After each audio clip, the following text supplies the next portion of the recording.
There are two kinds of people on a subway at 7:42 in the morning. The first kind believes they are going somewhere. The second kind knows they are being slowly transported through a metal tunnel of regret. For Noah Bennett, every morning felt like the second one. He worked as a junior analyst at a marketing company called Bright Mind Media, a name that sounded inspiring until you actually worked there and realized nobody's mind was bright before coffee.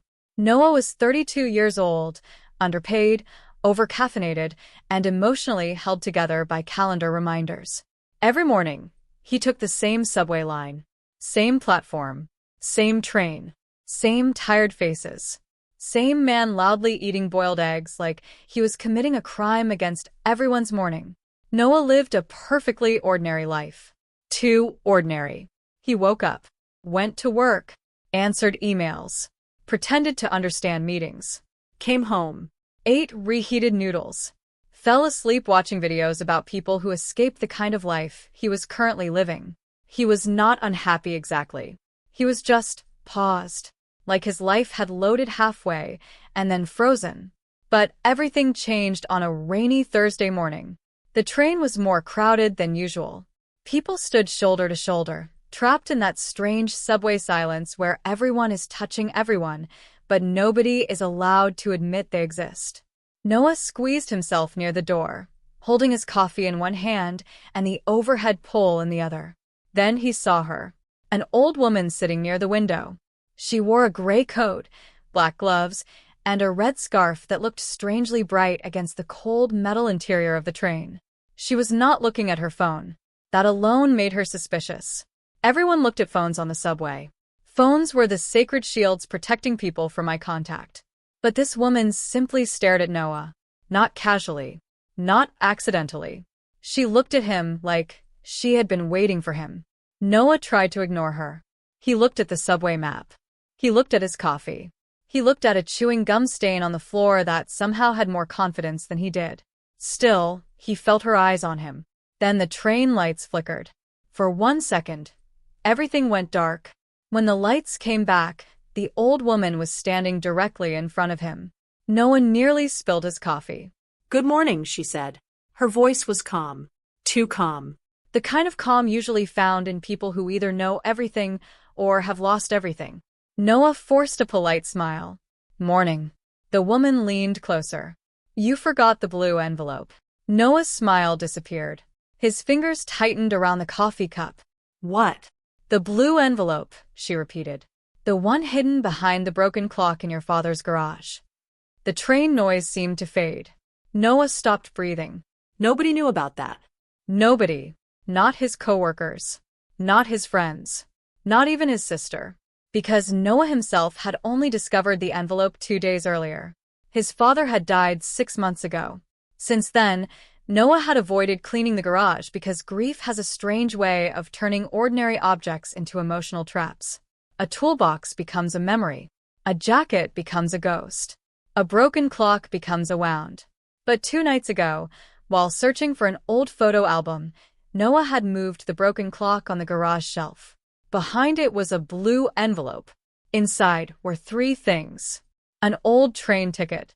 A photograph of Noah as a child standing beside a woman he did not recognize. And a handwritten note from his father that said, "If anything happens to me, do not trust Daniel Cross." Noah had never heard the name Daniel Cross, and he had not told a single soul. Now a stranger on the subway had just mentioned it. Noah stared at the old woman. "How do you know that?" She looked toward the dark subway window. "Because your father was not the man you think he was." Noah let out a nervous laugh. It came out much higher than expected. "I'm sorry, is this one of those hidden camera shows? Because I should warn you, I'm not interesting enough for television." The woman did not smile. "At the next stop, 3 men will enter this train. One of them will wear a navy coat. He will pretend to read a newspaper. He is not reading it." Noah looked around. "What are you talking about?" The train slowed. The woman's eyes sharpened. "Do not go to work today." The doors opened. People pushed in. Noah looked toward the platform. 3 men entered. One wore a navy coat. He held a newspaper, but his eyes were not on the page. They were on Noah. Noah's stomach turned cold. The doors closed. The train moved. Noah looked back at the old woman. She was gone. Not walked away. Not moved seats. Gone. Her red scarf was still lying on the empty seat. Noah stood frozen in the middle of the train, holding a coffee he no longer trusted. For the next 2 stops, he tried to convince himself he was being dramatic. Maybe she had guessed. Maybe he had said something out loud. Maybe grief had finally damaged his brain, which honestly felt possible because yesterday he had put his phone in the refrigerator and blamed the microwave. But the man in the navy coat kept watching him. So, when the train stopped at Westbridge Station, Noah made the first brave decision of his adult life. He got off work before even arriving. This was a new level of professional failure. He slipped through the crowd and hurried toward the stairs. Behind him, the man in the navy coat stepped off too. Noah walked faster. The man walked faster. Noah reached the upper platform, turned a corner, and almost crashed into a woman carrying 3 coffees. All 3 coffees survived. Noah considered that a miracle. "Sorry," he shouted. "You better be," she shouted back. "This is emotional support coffee." Noah ran. He ducked into a maintenance hallway, pushed through an emergency exit, and found himself outside in the rain behind the station. His heart was pounding. His shoes were soaked. His dignity had been missing since 2016. He looked back. Nobody followed. Then his phone rang. Unknown number. Noah stared at it. Every horror movie in history had trained him not to answer. So naturally he answered. A man's voice said, "Mr. Bennett, you were told not to trust Daniel Cross." Noah nearly dropped the phone. "Who is this?" "Someone who knew your father." "My father sold insurance." "No," the man said. That was his cover. Noah closed his eyes. Of course it was. Why would my dead father have one normal secret? No, let's make him a spy insurance man. Very practical. He protected something important. What? You. The rain fell harder. Noah stood under the shadow of the station, shaking. The man continued. Go home. Take the blue envelope. Do not contact the police. Do not go to your office. And if you see the woman in the red scarf again, Noah swallowed. What? Run the other way. The call ended. Noah went home. For the first time in years, his apartment felt unsafe. Every sound became suspicious. The refrigerator hummed like it was involved. The upstairs neighbor dropped something, and Noah nearly confessed to crimes he had not committed. He grabbed the blue envelope from his desk and opened it again. The old train ticket was dated 25 years ago. The photograph showed him at age 7, smiling beside a woman with kind eyes. On the back, written in his father's handwriting, were 2 words. Evelyn knows. Noah stared at the name. Evelyn. Was that the old woman? His phone buzzed again. A text from his boss. Where are you? Meeting started 12 minutes ago. Noah typed. Family emergency. Then deleted it. He typed. Subway issue. Deleted it. Finally, he typed. I may be involved in something larger than marketing. His boss replied. Can you still send the quarterly report? Noah looked at the phone. Even in a conspiracy, capitalism remained undefeated. That afternoon, Noah searched through his father's old boxes. He found tax files, insurance papers, birthday cards, a shocking number of batteries that did not work. Then, hidden inside an old radio, he found a small cassette tape labeled. For Noah. He did not own a cassette player, because it was not 1998. So, he spent 40 minutes calling local shops until he found one that sold vintage audio equipment, which apparently was a polite way of saying old things at terrifying prices. By evening, Noah sat in his apartment with a used cassette player that smelled like dust and bad decisions. He pressed play. Static filled the room. Then his father's voice came through. Noah, if you are hearing this, then I failed to keep you out of the truth. Noah's chest tightened. His father's voice was older than he remembered. Tired. Afraid. I worked for a private intelligence group called the Meridian Circle. We tracked people who had access to classified information, dangerous technology, political secrets, things the world was never supposed to know. Noah whispered, Dad, But then I found out Meridian was not protecting secrets. They were selling them. The tape crackled. There was one file they feared more than anything. A list of names, accounts, and crimes. I hid part of it where only you could find it. Evelyn has the rest. A pause. Then his father said something that made Noah's blood turn cold. Noah, Daniel Cross is not just dangerous. He knows everything about us. And if he finds you, he will not kill you first. He will make you tell him where Evelyn is. The tape clicked off. The apartment went silent. Then someone knocked on the door. Noah did not move. The knock came again. 3 slow knocks. Noah grabbed the closest weapon he could find. A lamp. Not a good weapon, but emotionally supportive. He crept toward the door and looked through the peephole. A woman stood outside. Not the old woman. A younger woman, around his age, wearing a raincoat, holding a paper bag. She looked annoyed. Not evil. Just deeply inconvenienced. Noah Bennett, she called. No, Noah said through the door. There was a pause. You just answered from inside Noah Bennett's apartment. Noah sighed. Emotionally, I'm not him right now. My name is Mara. Evelyn sent me. Noah opened the door a crack. How do I know that? Mara lifted the paper bag. She said you would be scared, confused, holding something ridiculous as a weapon, and probably hungry. Noah looked down at the lamp, then at the bag. What's in the bag? Dumplings. He opened the door. Trust is complicated. Dumplings are simple. Mara entered and immediately looked around the apartment. You need to leave. People keep telling me that today. That's because you're bad at it. Noah stared at her. Are you always this warm? Only when I'm saving someone who should have run 6 hours ago. Mara explained that Evelyn had worked with Noah's father. Years ago, they discovered that Daniel Cross, the head of Meridian, had been selling dangerous information to the highest bidder. Noah's father stole part of the evidence. Evelyn stole the rest. They separated the files, so neither one could expose everything alone. Then Noah's father disappeared into an ordinary life to protect his family. But now someone had found the first clue. The blue envelope. Noah sat down slowly. So my father lied to me, my whole life. Mara's voice softened. He protected you your whole life. That sounds nicer, but it still feels terrible. Before Mara could answer, her phone buzzed. She looked at the screen. Her face changed. They found this building. Noah stood. How?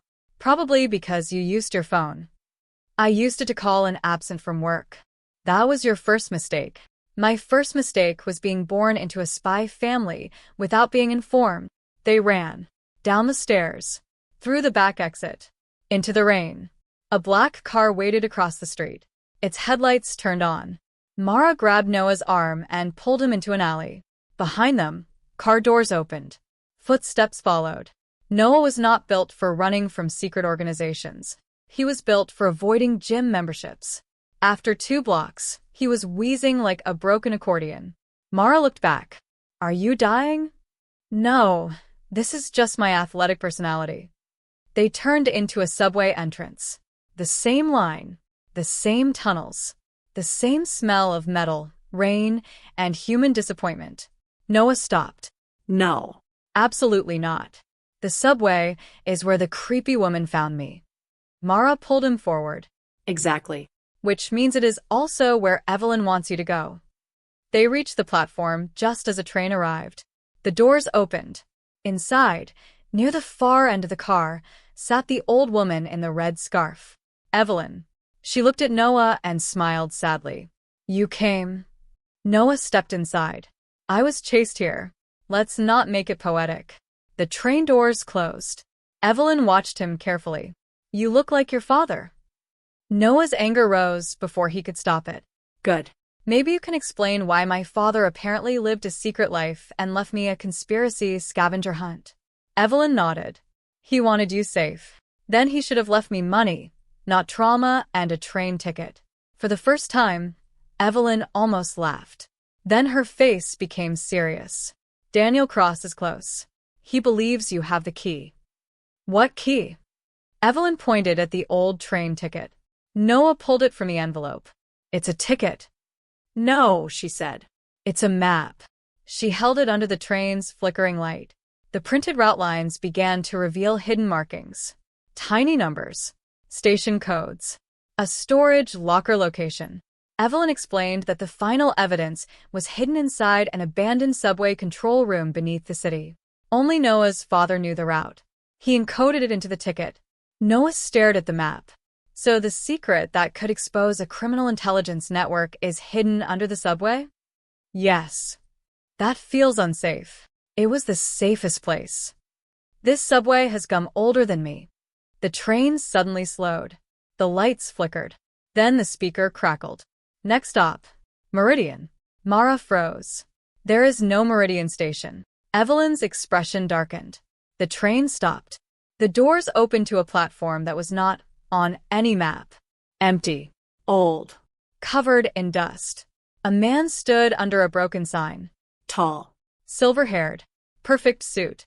Cold eyes. Daniel Cross. He smiled. Noah Bennett, he said.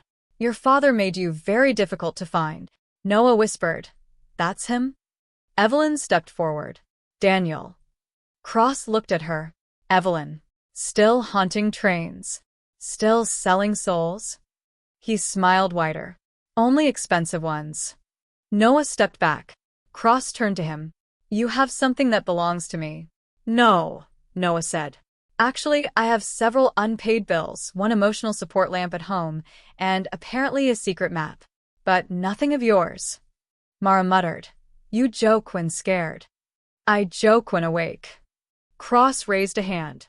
Men stepped out from the shadows. The train doors stayed open. Evelyn leaned close to Noah. When I say run, run. Noah swallowed.